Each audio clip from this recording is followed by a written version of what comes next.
Hola, buenas tardes.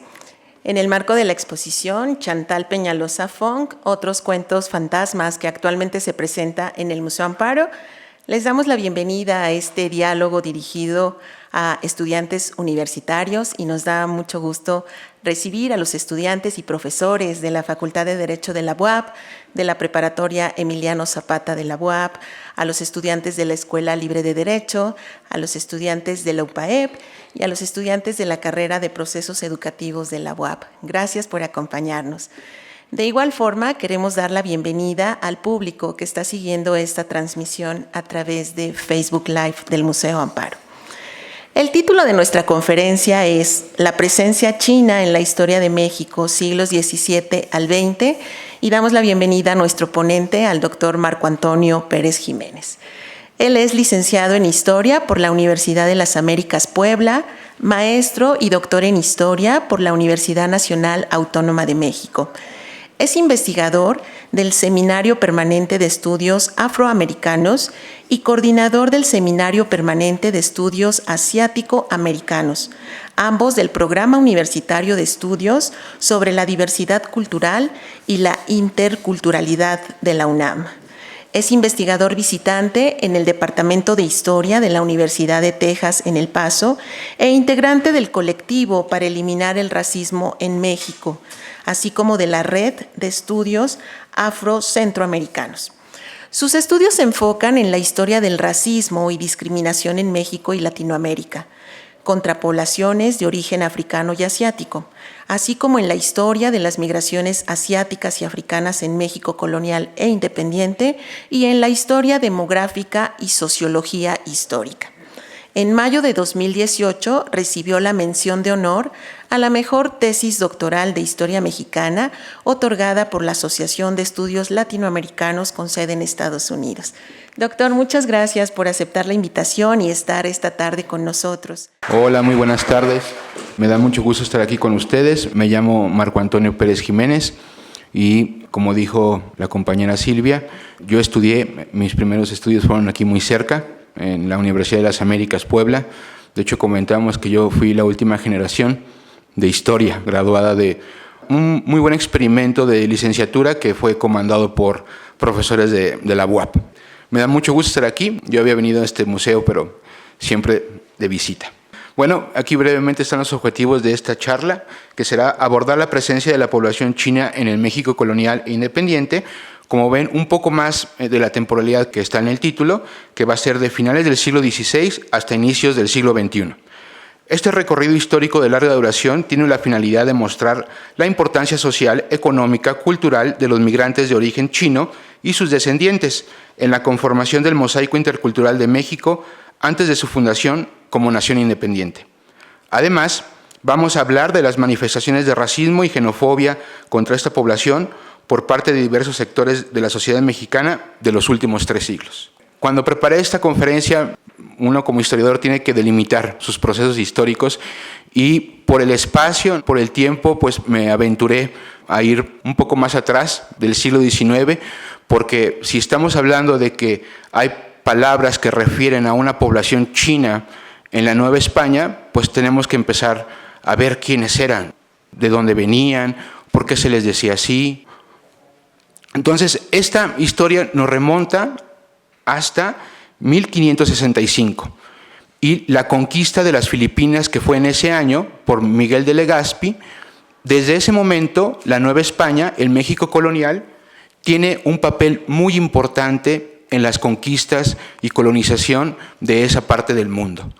De aquí salen las expediciones de los españoles que conquistan el archipiélago de las Filipinas en ese momento, mientras que los portugueses se fueron extendiendo hacia lo que se conoce como el estado de India y otras partes surorientales de África.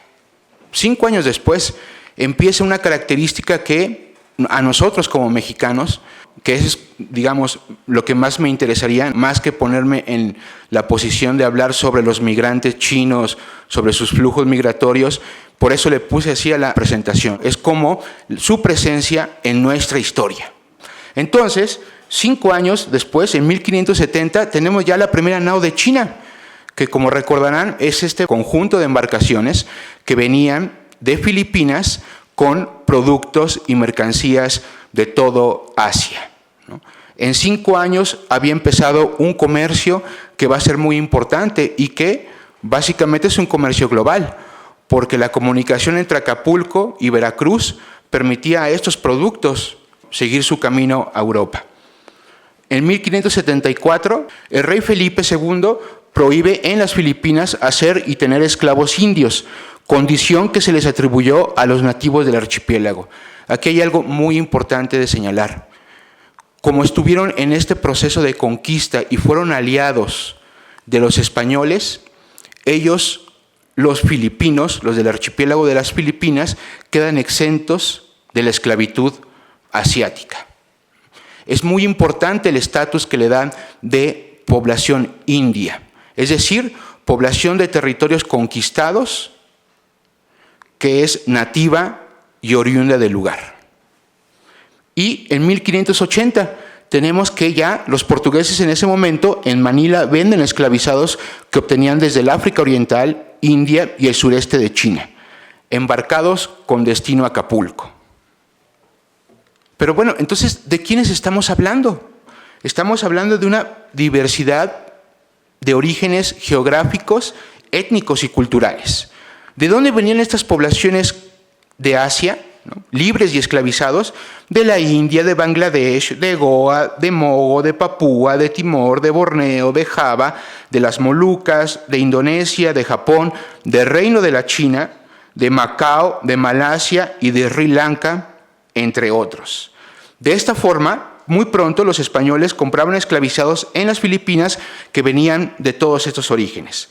¿Y qué pasó? Les llamaban chinos por venir de Asia. Por lo tanto, serían denominados como indios chinos en las relaciones de embarque y documentos oficiales, tanto en Filipinas como en la Nueva España, nos dice José Luis Chong. De esta forma, tenemos que la mayoría era proveniente de territorios de la India portuguesa. De esto lo que se llamaba el Estado da India.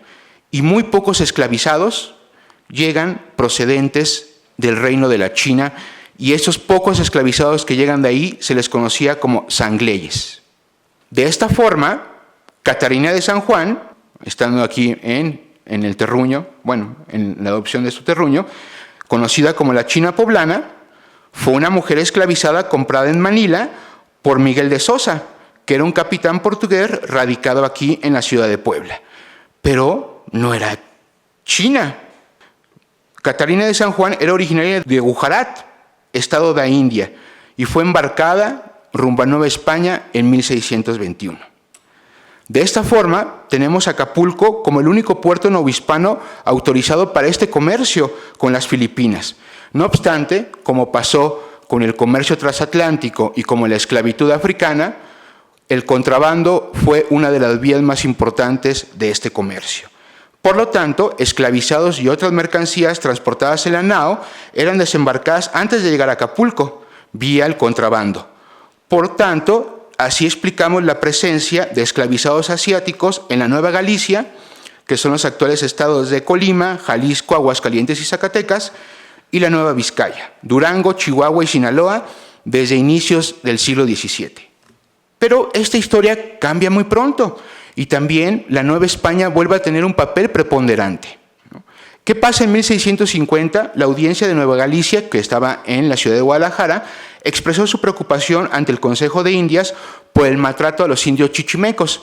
Recuerden que así se le llamaba despectivamente a todas las poblaciones que pertenecían fuera de Mesoamérica y no habían sido conquistadas, proponiendo su liberación, es decir, algunos tenían una calidad de esclavizados, pero también la audiencia argumenta la necesidad de liberar a los indios chinos esclavos. Jurídicamente, la audiencia de Guadalajara está comparando a lo que ahora conocemos como poblaciones originarias de América conquistadas con poblaciones originarias asiáticas conquistadas.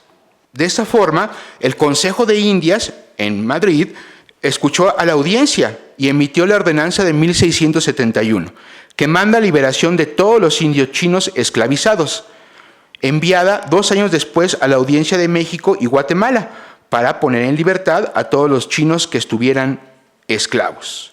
De hecho, la legislación se reitera una década después, que es dirigida a aquellos que todavía estaban esclavizados y a los que habían llegado posteriormente a la ordenanza de 1673. De esta forma, en este periodo histórico de 1565 a 1700, que fue cuando funcionó la esclavitud asiática, hay diversas cifras. ¿Y por qué? Como en el asunto de la esclavitud africana nunca nos vamos a poner de acuerdo por el gran volumen de contrabando. Y el volumen de contrabando empezaba desde el propio burócrata portugués o español, que al registrar tanta cantidad de esclavizados en los barcos, registraban menos y se dividía las ganancias correspondientes con el capitán. Entonces es muy complejo, tanto en los dos sistemas esclavistas. Obviamente el sistema africano es una escala, no tiene comparación, ¿no?, en millones de personas, en siglos de funcionamiento del sistema esclavista. Básicamente el sistema esclavista africano es la base del mercantilismo europeo y el funcionamiento del motor económico de la revolución industrial. Pero bueno, entonces estos esclavizados, vean las cifras: Débora Oropesa 3.600, José Luis Chong 4.000, Tatiana Seixas, que para mí es el mejor estudio de esas características, habla de 8.100, y Guzmán Rivas en un estudio pionero habla de 10.000. En ese momento, ¿cuántos esclavos de África habían llegado a la Nueva España? Oficialmente habían llegado 250.000 esclavos. Es decir, mínimo existía 250.000 de esclavizados de origen africano. Ellos llegaron a ser vendidos como mercancía. El esclavo asiático era, por lo que se dice, sobrepedido. Venía directamente a una asignación, el cual, como el caso de la China poblana, fue comprada directamente por un individuo. Por eso, las cifras de la esclavitud asiática, además de que duró mucho menos tiempo, son mucho menores. No obstante, en los siglos siguientes, que es el XVIII y comienzos del XIX, continuaron llegando miles de indios chinos, todos libres. En 1763 se ratifica en Acapulco la Compañía Miliciana de Chinos.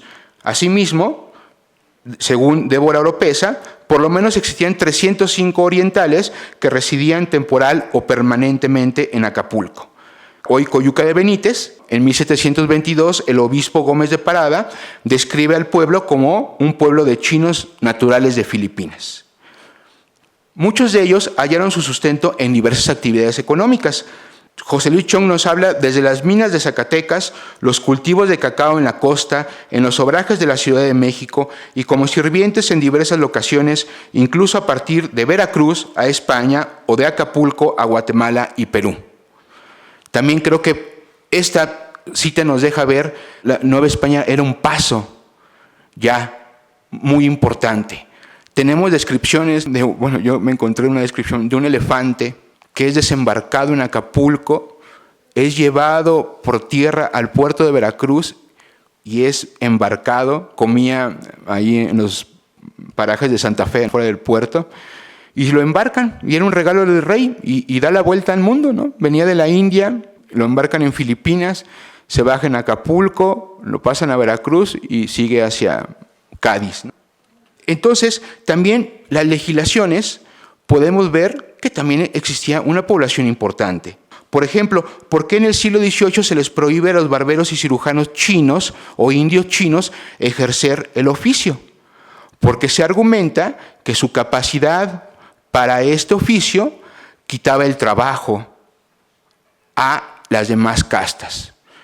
Empezamos a ver, quiero que se queden con algunos pequeños recuerdos que estamos en el siglo XVII y vamos a hablar del XXI, vamos a hablar del XX y vamos a seguir viendo algunos espejos históricos que estamos señalando. Por lo tanto, aproximadamente entre 15 y 20.000 personas asiáticas, chinos o indios chinos, llegaron a la Nueva España desde 1565 hasta la fundación del México independiente.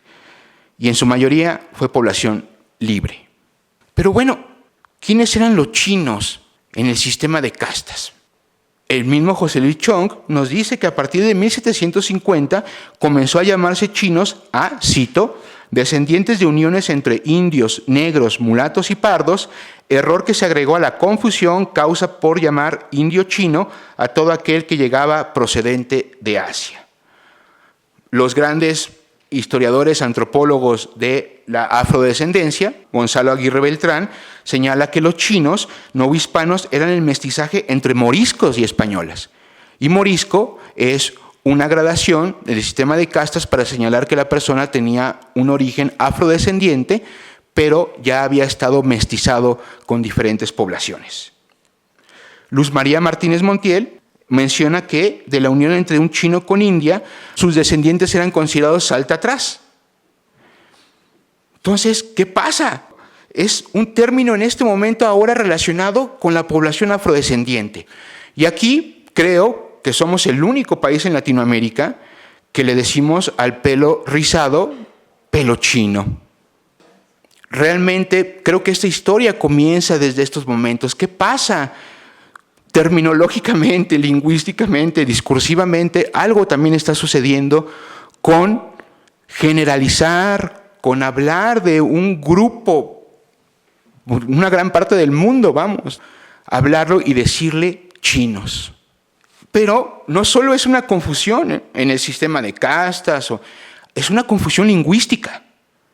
En ese momento, el Diccionario de la Lengua Española del 1726, vean, es muy bueno si alguien es historiador o quiere hacer historia, si ya en un momento de su trabajo ya hay reglas del idioma que van a buscar, siempre acérquense a ver qué significaban las palabras en ese momento, en ese contexto. Es muy buen consejo de historiadores. Vean, ¿qué significa chino en ese momento?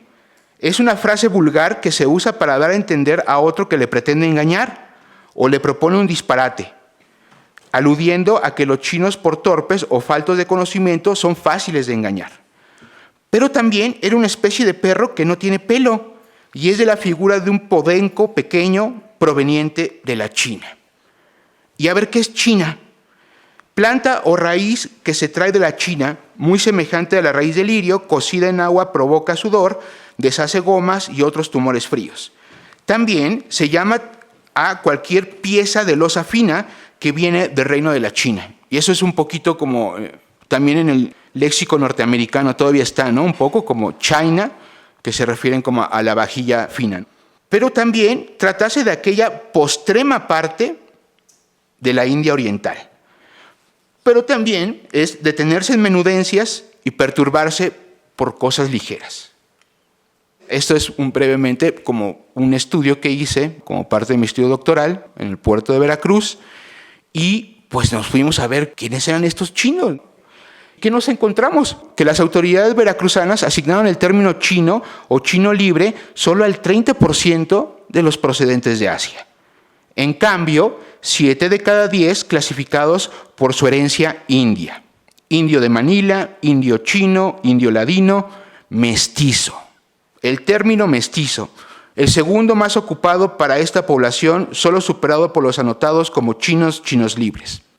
Pero ¿no se supone que en este momento el mestizo que ahora pues, nos enorgullecemos los mexicanos de ser, éramos fruto solo de la mezcla entre lo indígena y lo español? Por ejemplo, otro dato, los mestizos en Veracruz antes de 1800 son apuntados en los libros de castas, en los libros de matrimonios y de bautismos de castas. ¿Qué pasa en 1800? Que hay un blanqueamiento del nombre mestizo y se pasa a los libros de españoles. ¿Quiénes eran estos mestizos? Es el segundo término más ocupado para esta población. Presencia de estos mestizos asiáticos en oficios especializados como marineros, carpinteros, barberos y cirujanos. Vean, es una muy pequeña colonia de asiáticos en el puerto de Veracruz, pero bueno, estaban en el otro mar. Recopilando un poquito, ¿no? Esta parte que es la parte colonial, digamos. Entonces, ¿qué tenemos? La presencia china en la Nueva España. De 20,000 migrantes asiáticos libres y esclavizados, un porcentaje minoritario originario del reino de la China. ¿Por qué? Territorios no conquistados por españoles ni por portugueses. Resistencia a ser esclavizados en los siglos XVI y XVII. Originó el prejuicio europeo de China como ensimismada, retraída y contraria a los valores occidentales y de la cristiandad. Por ejemplo, tenemos también a un personaje muy importante de la historia, no solo de Puebla, sino de la Nueva España, don Juan de Palafox y Mendoza, en su Historia de la Conquista de la China por el Tártaro, publicado en 1670, muestra imagen de chinos. Obviamente Palafox está muy enojado porque los chinos han resistido la evangelización. Muestra imagen de chinos como cobardes, afeminados y serviles. De acuerdo con Palafox, ellos demostraban ser inferiores al no tener clase aristocrática o noble que legitimara el poder en una estirpe de sangre. Por lo tanto, en la colonia, a pesar de su poca huella demográfica, tienen una importante y significativa huella comercial y, por tanto, cultural. En el vestido, en la gastronomía, en los enseres y en otros artículos domésticos que están desde ese momento y de alguna forma los seguimos usando en el México contemporáneo. Hay una confusión lingüística. Todo es esto antes de que lleguen los migrantes chinos del siglo XIX, que venimos principalmente a hablar de ellos. Hay una confusión lingüística del idioma español en la etapa virreinal. Podemos hablar que hay dos tipos de definiciones en general. En una relación a los productos comerciales y otra que enmarca situaciones y comportamientos peyorativos y o discriminatorios. Vamos, saliendo de la etapa colonial, para mí es importante que entendamos este momento histórico porque todo es un proceso. El México colonial no se hizo de la nada, ¿verdad? O sea, no amanecimos en 1821 siendo todo nuevo. Heredamos instituciones, heredamos imaginarios que 50 años después los plasmamos en los migrantes chinos que vienen efectivamente del país. Nos podemos situar ahora sí en un contexto general. Son 3 flujos migratorios, a mi parecer. Ya hablamos un poco de los chinos e indios chinos en la Nueva España, del fines del siglo XVI a comienzos del XXI. Y a partir de ahí, en el México independiente, tenemos principalmente 2 procesos migratorios importantes de personas de origen chino a México. Mediados del siglo XIX a primera mitad del siglo XX. Es la llegada de los trabajadores coolies. ¿Qué eran estos coolies? Eran trabajadores que eran contratados en los puertos de China por un contrato entre 7 y 9 años.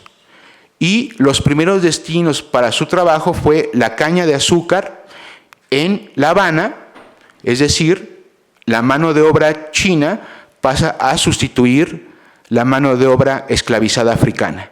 En el momento del auge de la emancipación de la esclavitud africana, es cuando empiezan a llegar miles de trabajadores coolies a trabajar el azúcar. Y si bien la historia nos reconoce que las poblaciones afrodescendientes son parte importantísima de este comercio caribeño, la mitad del siglo XIX en La Habana son los trabajadores chinos que mantienen el principal centro azucarero a nivel mundial. Estados Unidos, Perú y Cuba son principalmente los destinos migratorios de estos trabajadores. Y posteriormente México. México pertenece, digamos, a un momento todavía de la llegada de coolies, pero no es este primer momento en donde eran transportados los coolies por los mismos barcos negreros que habían transportado los esclavizados de origen africano. Bueno, llegaron a trabajar a La Habana, al azúcar, y llegaban a Perú, a las Islas Guaneras, ahí en el Callao. El guano fue el principal fertilizante en el siglo XIX, se exportaba a nivel mundial. Entonces, se dice que hay minas de guano, es decir, había miles y miles de años de guano acumulado en unas islas y los coolies llegan a trabajar al guano. Ahí la mortalidad llegaba a subir a un 30 o 40%, perdón. Respirar esos gases era una sentencia de muerte para los coolies que estaban en las Islas Guaneras de Perú. Principalmente esta ola migratoria está compuesta mayoritariamente por hombres chinos y sobre ellos es como se construye el prejuicio racial de la invasión amarilla, que vamos a hablar más adelante. Un segundo y más contemporáneo flujo migratorio que podemos hablar de a partir de finales del siglo XX hasta la actualidad, nuevas olas migratorias no solo de chinos, sino también y principalmente de coreanos y japoneses, que ahora son vistos o son descritos como altamente calificados, con potencial económico y financiero equivalente a las clases medias o altas de nuestro país. Es decir, la población asiática especializada que llega a trabajar a las empresas de ese origen. Iniciamos con el primer flujo migratorio. En octubre de 1871, ¿por dónde llegan los primeros? ¿Por Veracruz? Es interesante eso. Yo cuando hice mi tesis aquí en la Universidad de las Américas, Puebla, yo puse que llegaban por Guaymas, por Mazatlán. Pero los primeros realmente llegaban por Veracruz, que fueron decenas de trabajadores que habían acabado su contratación en La Habana. ¿Por qué? Porque cuando acababan el contrato de los coolies, que duraba 7 o 9 años, eran expulsados de donde habían encontrado trabajo. En ese mismo año, estamos hablando de decenas de personas, en ese mismo año fue la primera discusión pública entre políticos porfiristas sobre beneficios o prejuicios de contratar trabajadores chinos.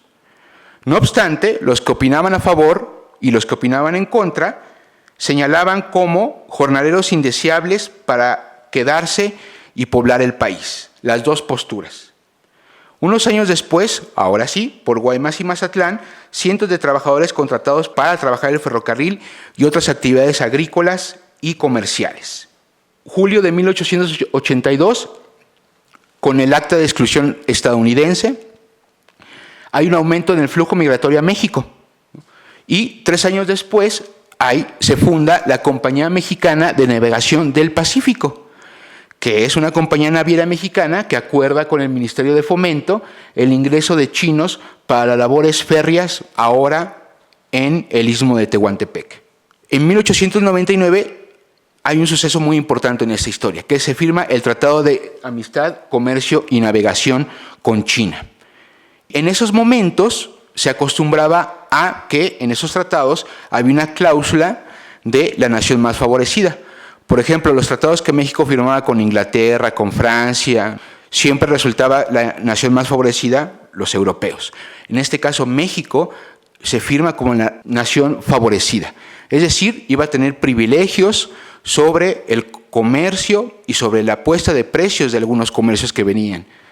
Esto crea un reforzamiento de un racismo antichino que empieza a emerger con fuerza en este momento.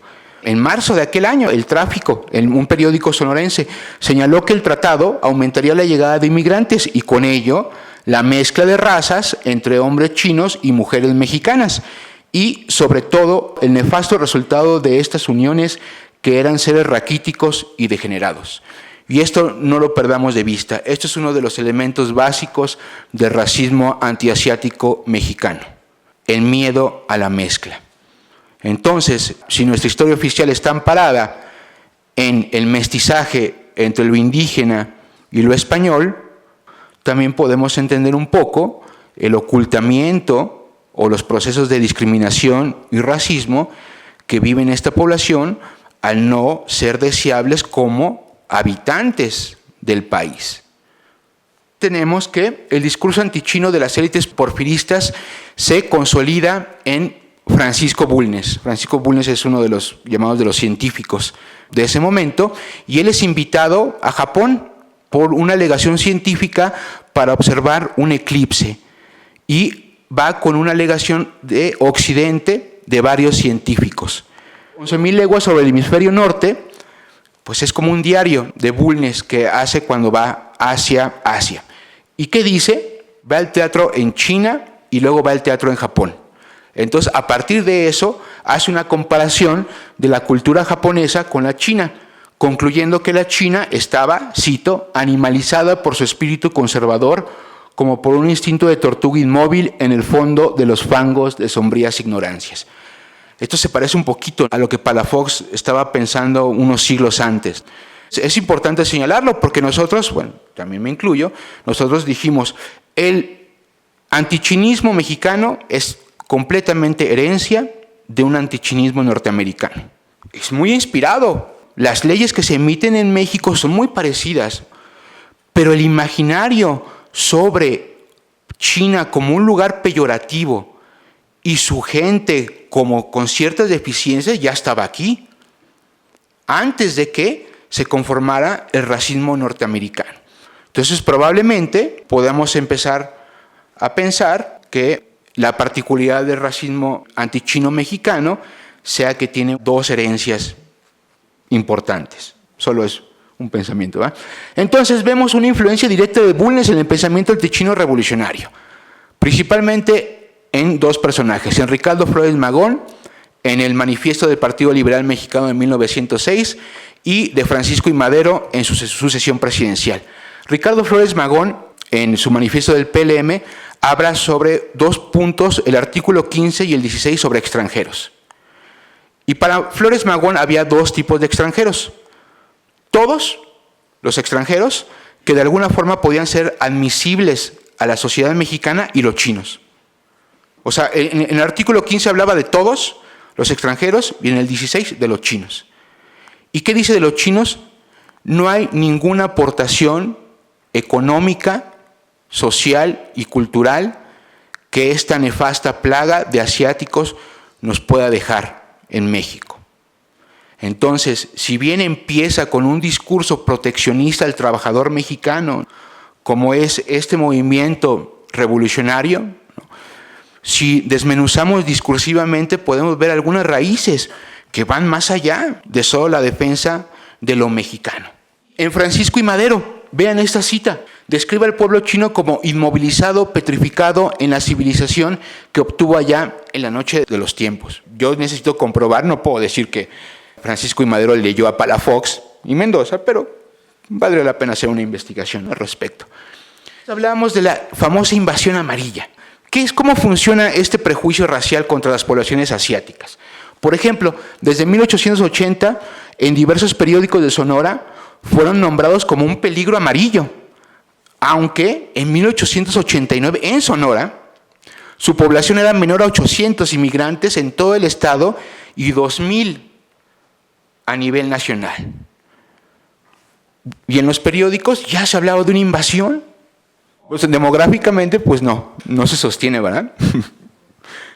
¿Qué es entonces un prejuicio racial que, como dice Gordon Allport, se construye previo al contacto con los sujetos racializados? Las ideas, los prejuicios, los estereotipos ya están aquí. Y cuando llegan las personas, los vemos reflejados en ellos. Todavía era así en el siglo XX. El imaginario de la sociedad mestiza mexicana era alimentado cuando llegaban, por ejemplo, a Donceles, al barrio chino de la Ciudad de México. Cuando llegaban, los veían todavía con vestidos, así decía la gente, con trenzas, sucios, no se les entendía. Son pensamientos que venimos arrastrando, cuestiones de antaño, se van reflejando en diferentes etapas de nuestra historia. Y esto es lo que quiero señalar, que aquí, desde este momento, si bien acusamos a los revolucionarios, bueno, pues vamos a ver qué pasó en la Revolución Mexicana, pero ideológicamente, los elementos básicos del racismo antiasiático del siglo XX y del siglo XXI ya estaban sustentados en el siglo XIX. ¿Qué pasa unos años después con la Revolución Mexicana? Tenemos el acontecimiento de la matanza de chinos en Torreón, en mayo de 1911, que bueno, esa fue con la investigación que me gradué en licenciatura. Pero vean este símbolo, es la petición de perdón del 2021. Si recordarán, el gobierno federal en el 2021, en medio de la pandemia, pide disculpas públicas por el genocidio, que así se le llamó, el genocidio en Torreón, 110 años después. Veamos qué pasó. El 13, 14 y 15 de mayo de 1911, las fuerzas maderistas toman la ciudad de Torreón y se la quitan a los porfiristas. Esto pasó 10 días antes de la caída del régimen de Porfirio Díaz.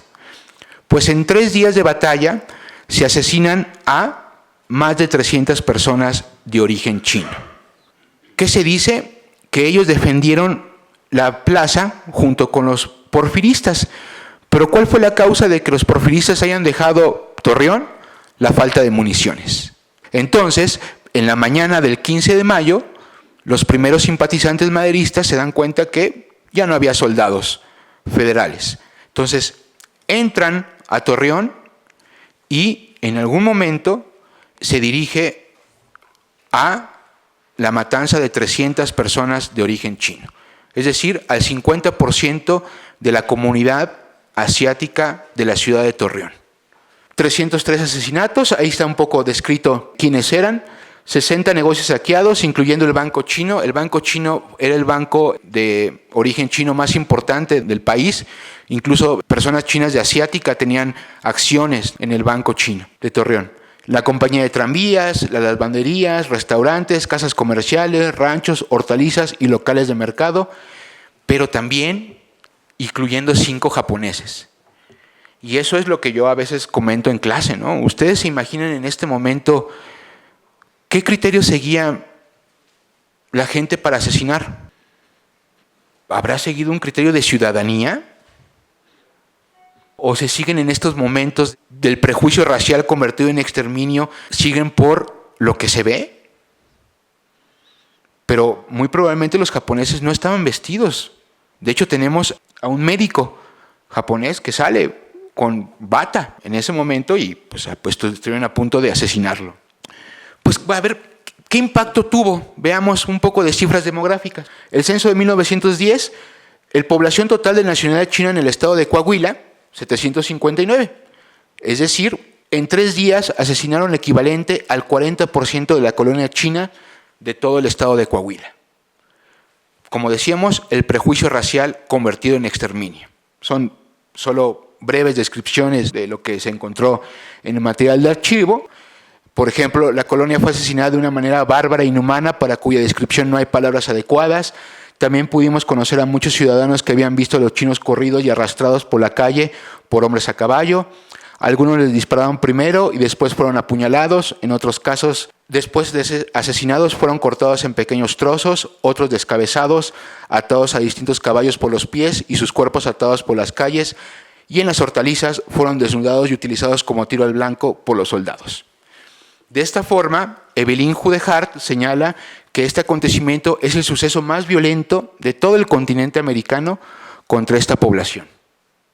Perú recibió más, Cuba recibió más, Estados Unidos recibió muchísimos más.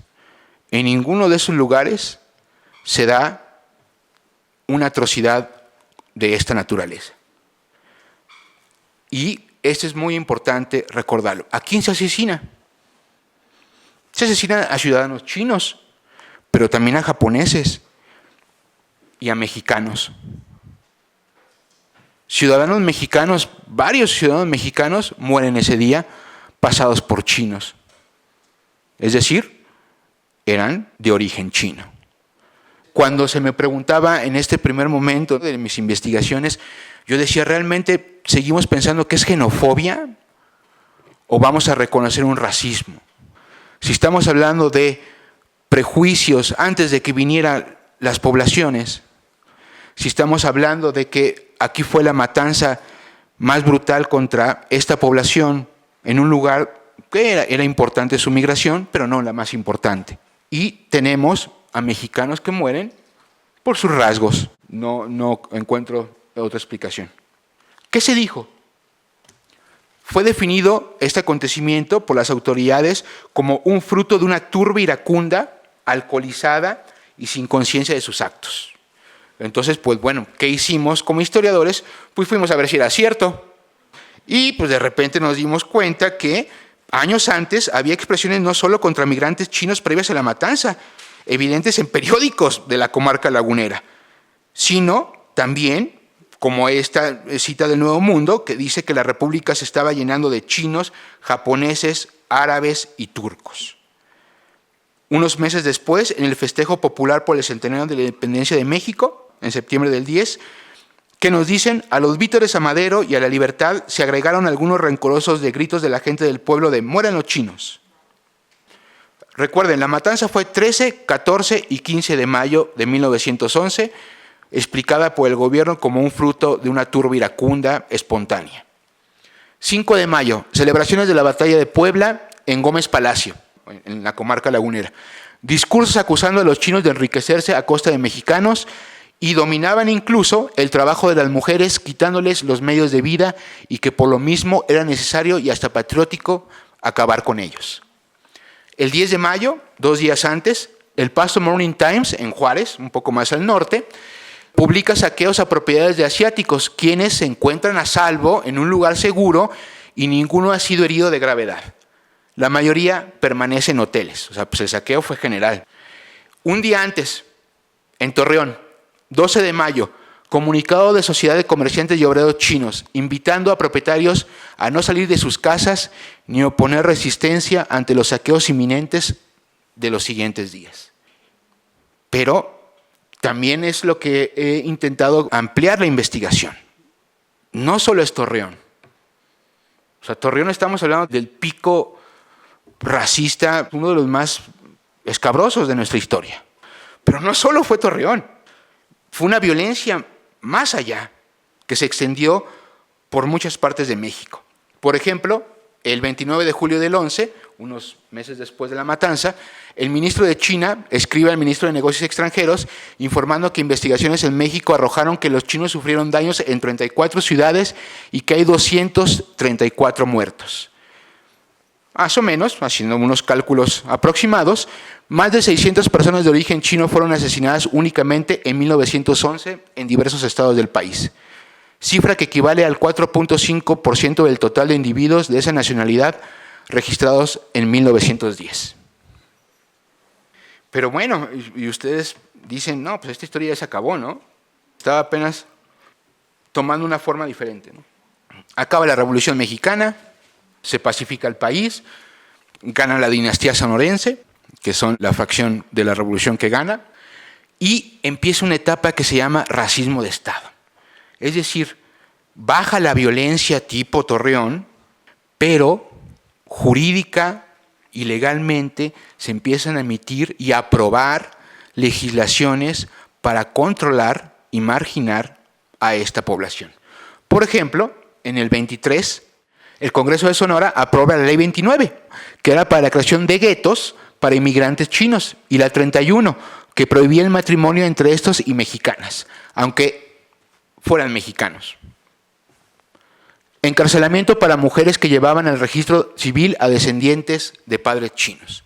De hecho, tenemos el caso de cientos de mujeres mexicanas que son expulsadas del país, desprovistas de su nacionalidad y llevadas a China.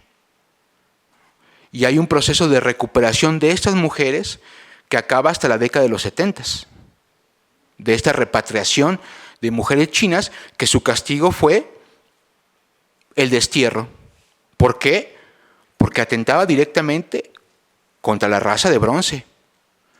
Porque la mezcla ideal estaba lejos de venir de estos territorios. También es importante, no hablamos solo del norte de México. Afiliados al Comité Nacionalista Pro Raza, que así se llamaba, la afiliación que pertenecía al Partido Nacional Revolucionario, antes el PRI, comités y ligas antiasiáticas no solo se concentran en el norte, ciudades de por lo menos 17 estados del país, Veracruz, Tabasco, Chiapas, Nayarit, Oaxaca y Distrito Federal, contaron con organizaciones antimigrantes. ¿Qué pedían o qué exigían esas organizaciones? Creían que el Estado mexicano estaba obligado a defender a la raza cósmica ante la amenaza de su degeneración por el mestizaje con los chinos. ¿Y qué dice el ideólogo más importante del racismo antichino mexicano, José Ángel Espinosa? Es bien sabido que de la unión de un chino con una mexicana hacen chinitos tan legítimos que no niegan al padre ni en la piel amarilla ni en los ojillos buscadores y tracomatosos. Esto era parte no solo de lo que se decía en la calle, era parte de la política mexicana. Diputados del PNR conforman el bloque antichino en el Congreso Constituyente. O sea, es decir, si tú te nombras como tal, pues llegaste electo con esa bandera. ¿No? Si llegas, yo soy parte del PNR y pertenezco al Comité Pro Raza, pues hay alguien que te está votando. Vean El Nacional, este periódico, se funda meses después de que se funda el Partido Nacional Revolucionario y era su periódico oficial. Simplemente agarramos las fechas más cercanas.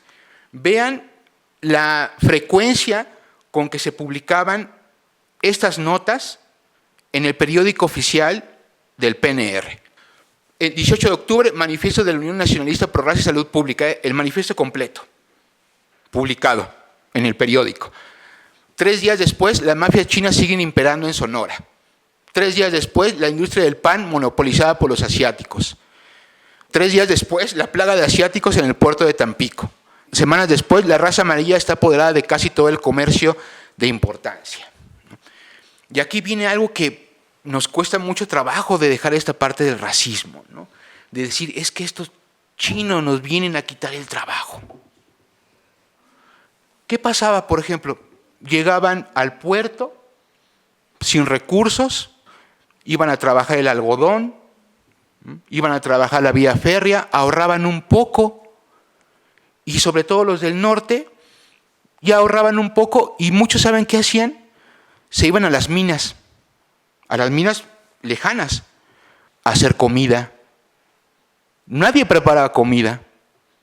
Entonces llegaba el migrante chino con su anafre, con algunos ingredientes, a preparar comida para los mineros.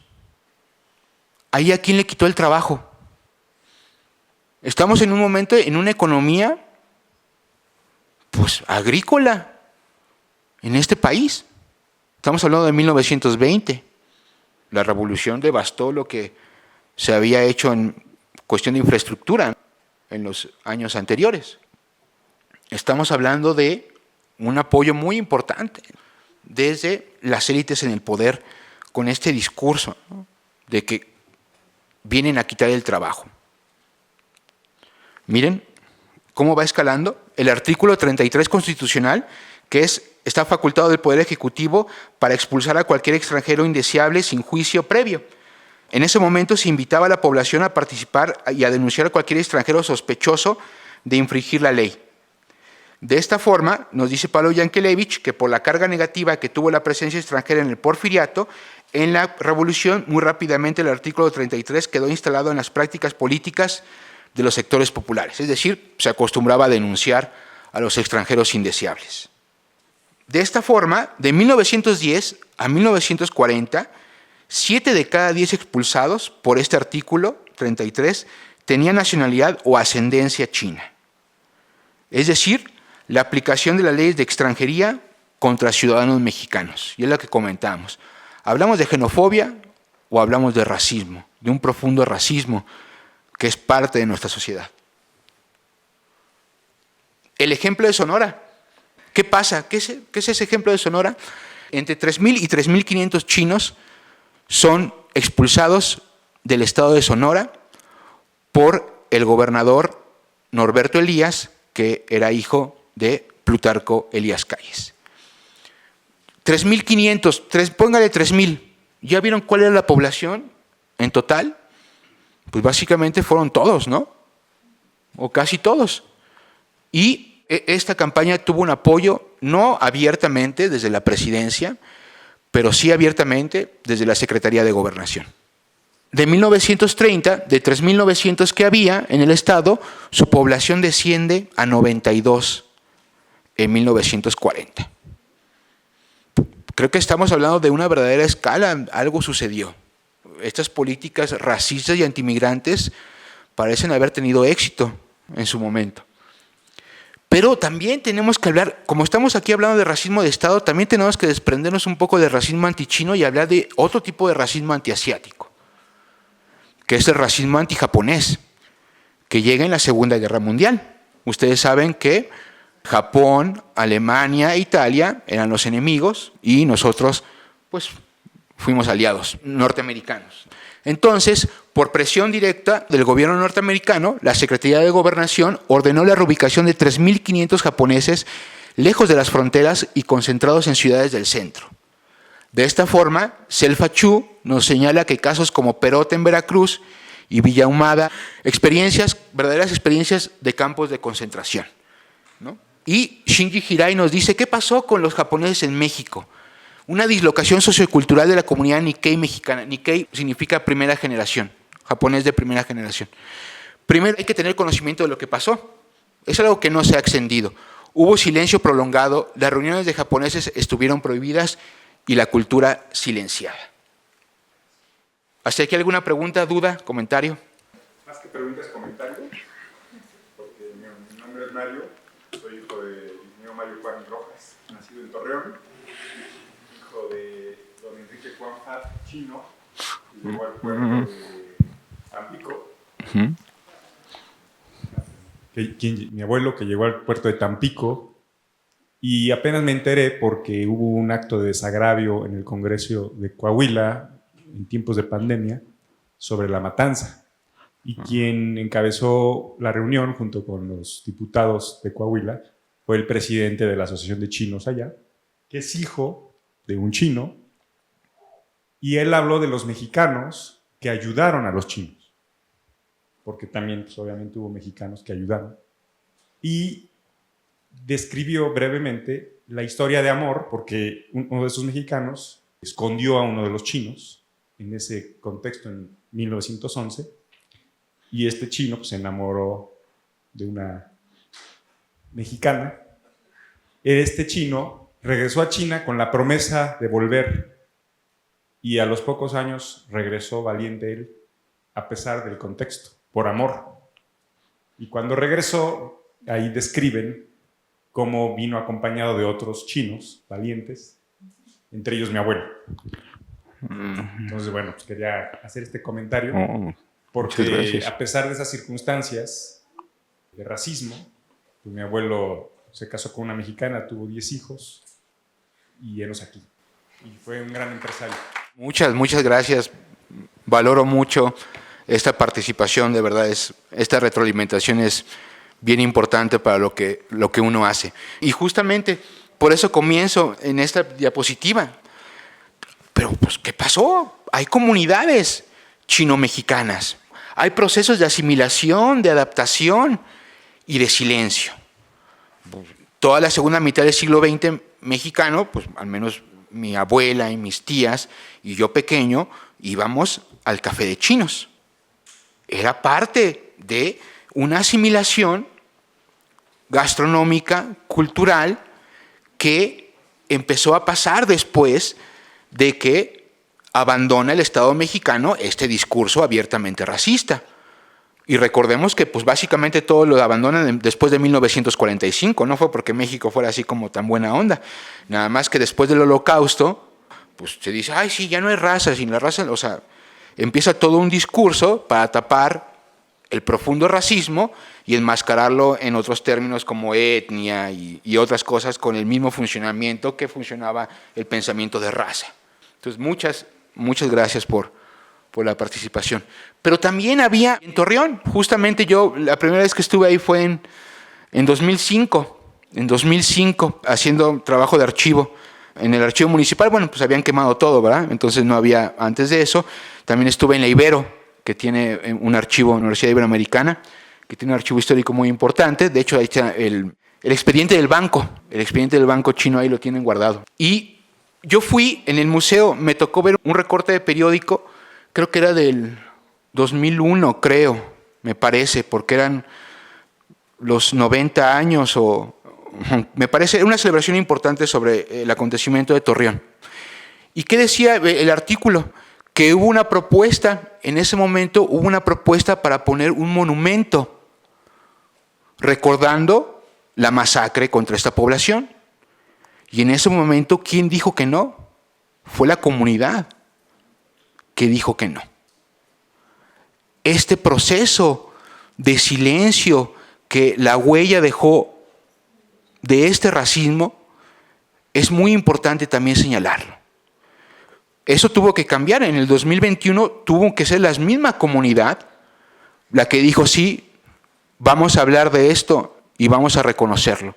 Pero no fue hasta que la comunidad lo quiso. Y no porque la comunidad no quiera, sino hay un proceso de silenciamiento, de decir, aquí no pasó nada, esto ya pasó. Estoy muy de acuerdo, pero como sociedad mexicana ¿Qué podemos aprender de esto?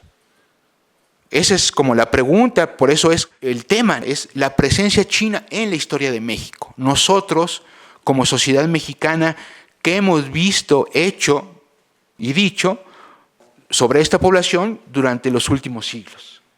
Gracias. Pero ya tenemos una segunda ola migratoria, que es de fines del siglo XX. Principalmente en el XXI hay un incremento importante en el número de inmigrantes chinos, pasando de 1.700 a 2.000 a 10.200 10 años después. 2013, 2.000 ciudadanos obtuvieron tarjeta de residencia permanente en México, superando en ese año al número de estadounidenses, que históricamente eran los mayoritarios que se nacionalizaban en México. Pero ¿qué pasa en este momento?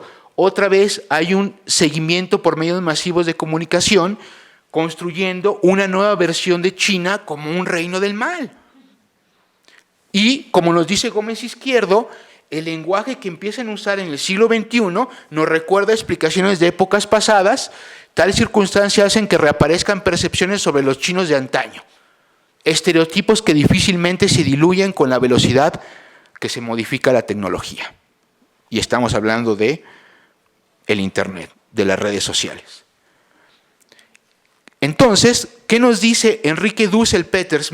Algo muy interesante. En el presente siglo ve una vigencia del racismo antiasiático, antichino principalmente, que hizo su aparición 150 años antes.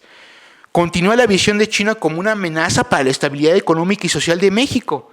Y aún esta visión sigue determinando políticas proteccionistas que, sin lograrlo, intentan oponerse a la expansión económica de la segunda potencia a nivel global y la primera en producción de manufacturas de todas las calidades.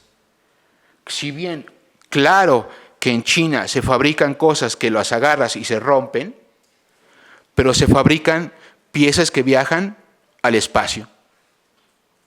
Dussel Peters es economista, ¿no? Su papá es el gran filósofo, que en paz descansen, pero Dussel Peters pertenece a la Facultad de Economía de la universidad y está diciendo algo sigue pasando aquí.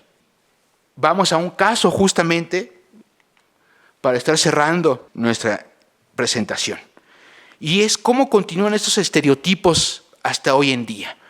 Obviamente no estamos hablando en ningún momento de unas expresiones de racismo como en el siglo XX. Por eso digamos que los sociólogos y otros teóricos, las expresiones que se dan en contextos digitales se llaman microagresiones racistas. Ese es para diferenciar de todo lo que estuvimos hablando, de la carga tan pesada de acontecimientos que estuvimos hablando, pero de que tenemos que hablar de una continuidad discursiva que se manifiesta en lo que se llama microagresiones racistas. Vean este comparativo. Primero, este es un meme, una infografía, que es un grupo que se llama No al Dragon Mart, es un grupo de Facebook, hubo varios, y estaban en contra del proyecto Dragon Mart Cancún. Y vean estas dos primeras citas. Esta cita del periódico El Nacional de octubre de 1930. Como ofrecimos a nuestros lectores, poco a poco iremos dando a conocer los innumerables peligros que representa la invasión amarilla en el país que se ha visto azotado por una maldición por la nefasta plaga de asiáticos. Comentario, agosto de 2013. ¡Qué terror! Porque estos chinos vienen con todo y en poco tiempo estaremos invadidos de lugares como ese. Cabezas huecas con mucho interés en el dinero venden a nuestro país. Vean el contenido que tiene la infografía. No a la destrucción de 25,000 hectáreas de selva, no a 2.500 viviendas para ejecutivos chinos, no a 3.000 comercios chinos sin contratar mexicanos. Defendamos Cancún. El proyecto Dragon Mart, que es publicado en El Economista en el 2013, era un área de 557 hectáreas, 197 sin vegetación, ubicadas al norte de Cancún. El consorcio encargado, Real Estate Dragon Mart Cancún, estaba conformado por un 90% de mexicanos, Carlos Castillo Medrano y el Grupo Monterrey, y solo un 10% restante por la empresa Chinamex, propiedad del inversionista chino Hao Feng. Pues esto creo que es lo que Dussel Peters nos quiere decir. Conversando, quizás dijimos, ¿cuál fue el error de este proyecto? Probablemente el nombre. Para cerrar. Bueno, esta es una foto actual del barrio chino de la Ciudad de México, ¿Qué podemos reflexionar sobre esto que hemos platicado? Junto con poblaciones originarias africanas y europeas, las personas de origen asiático conformaron la cuarta raíz en el nacimiento del México independiente. Pero falta un enorme reconocimiento histórico de sus aportaciones sociales, culturales, económicas y comerciales de los inmigrantes chinos a esta nación por los últimos 3 siglos. ¿Por qué? En esta cita Luz María Martínez Montino señala: por estigmáticos subyacen en la realidad ocultos en esa dicotomía mestiza indígena. No estamos hablando de población de ciudadanos chinos, principalmente por eso lo reiteramos, de sus descendientes, de las poblaciones que se quedaron aquí, hicieron su vida y formaron un hogar y formaron comunidad. En mayo del 2021 fue un reconocimiento oficial de la masacre de Torreón a 110 años. Pero bueno, eso estuvo bien. Se reconoce históricamente algo que es muy importante, pero esta pregunta es para nosotros. Como sociedad mexicana, ¿qué podemos aprender de estos acontecimientos? Posiblemente nos sirva para conocer y reconocer nuestro propio racismo y así evitar ser parte de ello. Y yo les agradezco mucho su atención y espero haya sido de su agrado. Muchas gracias. La pregunta dice, ¿hubo migrantes chinos en la época virreinal que no fueran esclavos? Doctor, mucho gusto, es un placer conocerlo. Realmente sí es mucho de digerir. No conocía esta parte de la historia y realmente duele. Es algo que duele y en nombre de México estoy con ustedes, de verdad. Y qué fuerza de voluntad de permanecer aquí por amor o por lo que haya sido. Su investigación es muy, muy interesante. Y lo que me ocupa aquí es cómo el ser humano puede llegar a ser tan violento con algo que es diferente a él. Hemos estudiado la Segunda Guerra Mundial, muchos de nosotros durante años, y decimos, es que los nazis, no, fueron los nazis. Pero ahorita usted me muestra que no nada más fueron los alemanes, sino que México, que se jacta de ser un país de brazos abiertos, comete estas atrocidades con personas que solamente es por ser diferentes. Y aquí viene la pregunta, porque algo que tenemos siempre aquí con el doctor Pablo y en mi clase es, siempre estamos peleando por pueblos originarios. ¿Qué tanto han influido, o influyeron más bien en ese momento los pueblos originarios con este tema del racismo y de xenofobia que se vivió en esa época en México?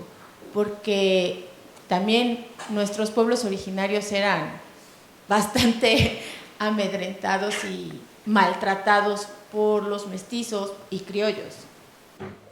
Bueno, ya que mencionaba lo de la reflexión acerca de que nosotros como un país que tiene mucha cultura, más bien es importante difundir compartir esta cuestión de no discriminación en general a todas las razas, a todos los países, bueno, en específico al continente asiático, específicamente en China, como tal fue la exposición que usted nos dio. ¿Cómo podríamos desde nuestra trinchera más bien difundir esta información? Más bien me refiero a específicamente cómo podemos expresar estas cuestiones, o sea, sí, pues sí, justo.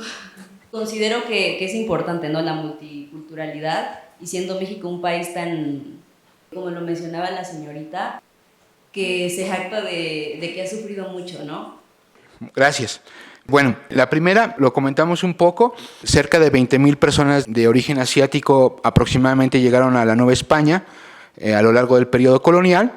La esclavitud asiática duró poco tiempo, se calcula que 8,000 esclavos asiáticos llegaron a la Nueva España, pues estamos hablando de una población mayoritariamente libre, que llega en estatus de libertad o, como vimos, en 1650 obtiene su libertad toda la población de origen asiático en la Nueva España. La segunda, sí, es muy, muy importante que señala.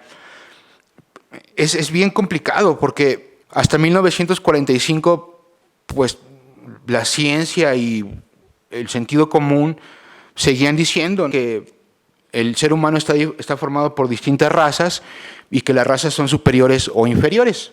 de acuerdo a sus características fenotípicas, culturales, religiosas, ¿no? Entonces, ¿qué pasa después del Holocausto, como se señala? Occidente dice, no, bueno, eso estuvo mal. Obviamente ese no fue el primer campo de concentración. Los alemanes en 1898 tuvieron el primer campo de concentración en África, en la isla Tiburón, donde a 350,000 personas se les deja morir de hambre. Entonces ya son prácticas que van. Pero llega ese momento de la historia en donde se fabrican máquinas para asesinar nada más. O sea, eso no había pasado. Teníamos un pensamiento racista muy, muy adentro, pero no había habido un Estado que inventara una máquina para meter a personas y asesinarlas. Por eso el nacionalsocialismo alemán es la panacea del racismo. Pero hay diferentes proyectos de nación, que es donde se involucra el racismo. Por hablar generalmente, hay dos proyectos en Occidente, el proyecto segregacionista y el proyecto asimilacionista. El proyecto segregacionista son, por ejemplo, las colonias inglesas en Estados Unidos.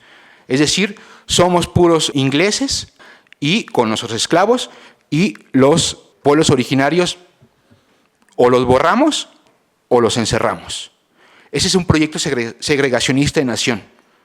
Sudáfrica, con el apartheid, pero también hay proyectos asimilacionistas de nación. Y nosotros, México, tiene un proyecto de asimilación, un proceso de mestizaje. Pero ¿qué pasa en ese mestizaje? Se desconocen algunas raíces y se ensalzan otras.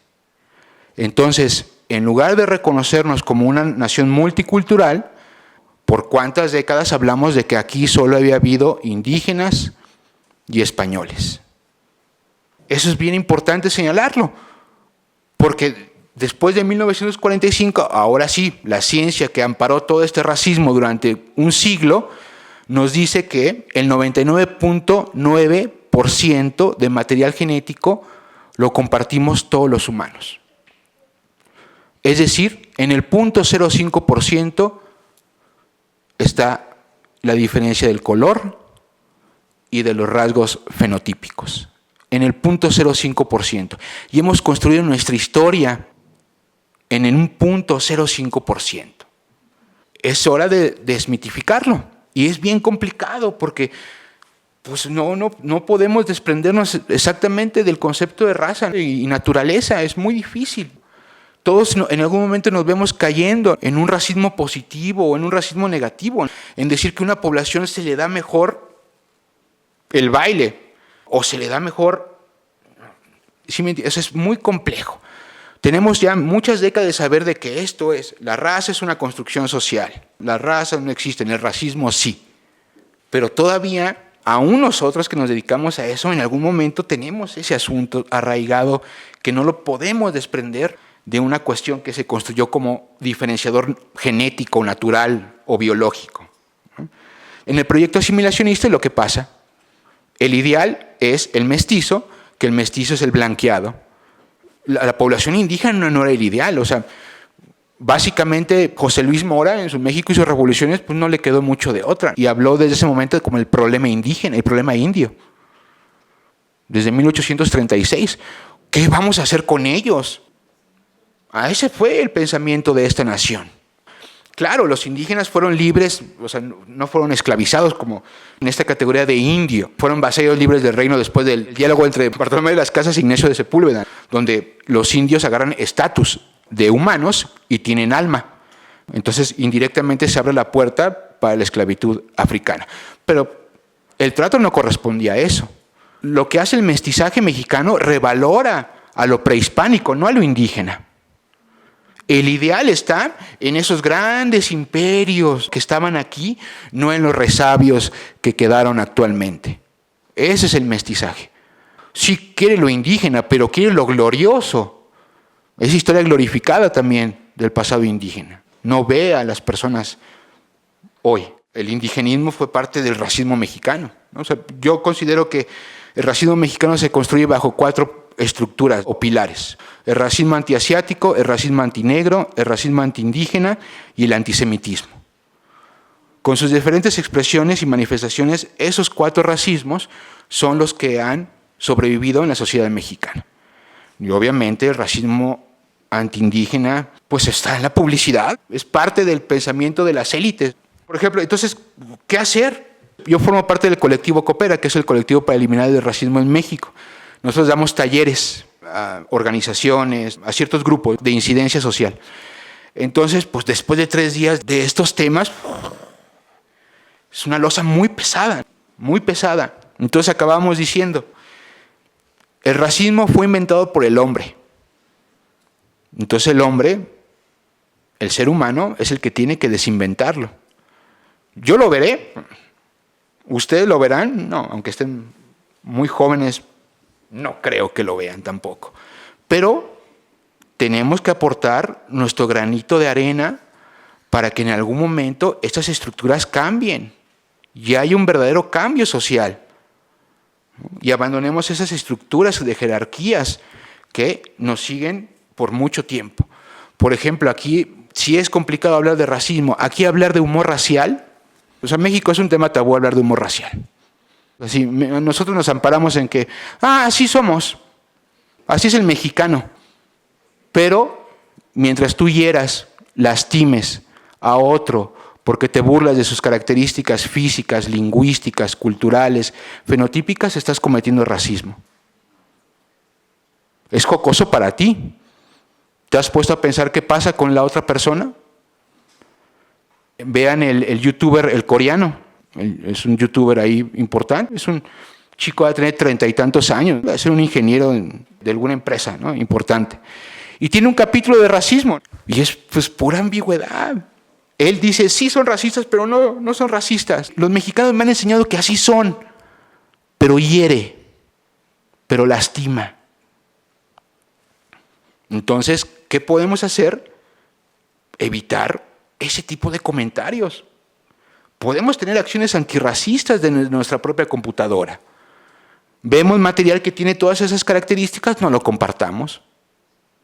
No tenemos por qué burlarnos de características y aparte grotescas para que infundan más a la burla.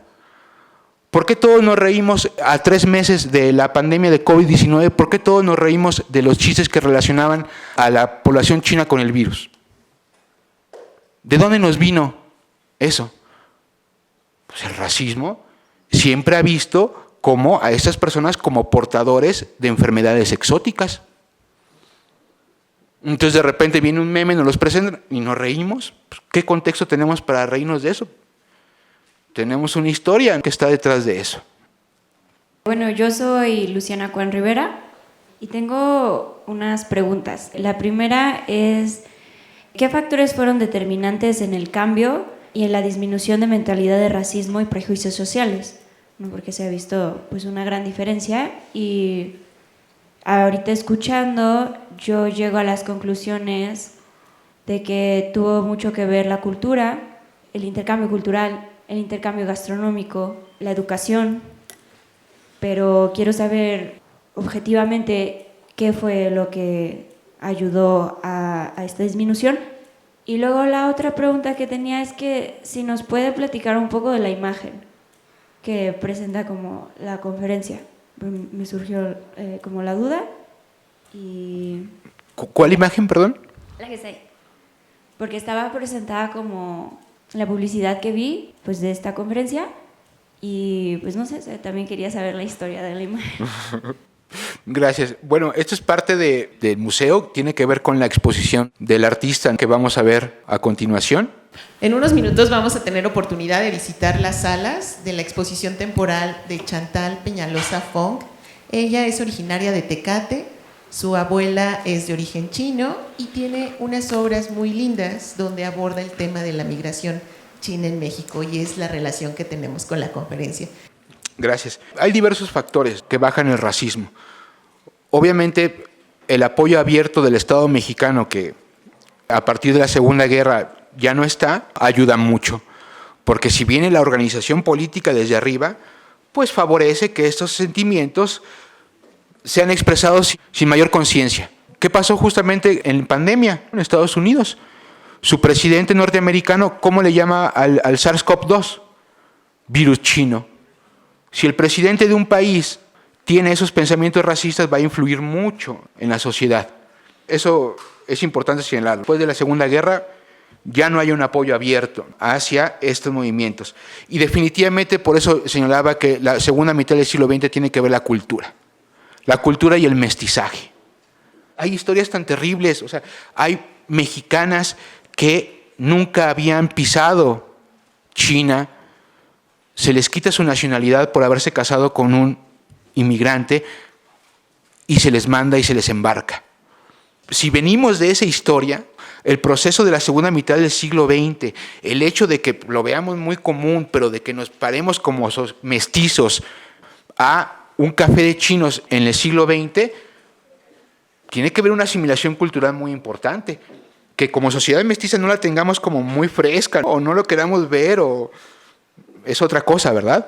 Pero sí, el no apoyo abierto a este tipo de racismo y la asimilación y el proceso cultural de las comunidades chino-mexicanas es lo que baja el racismo.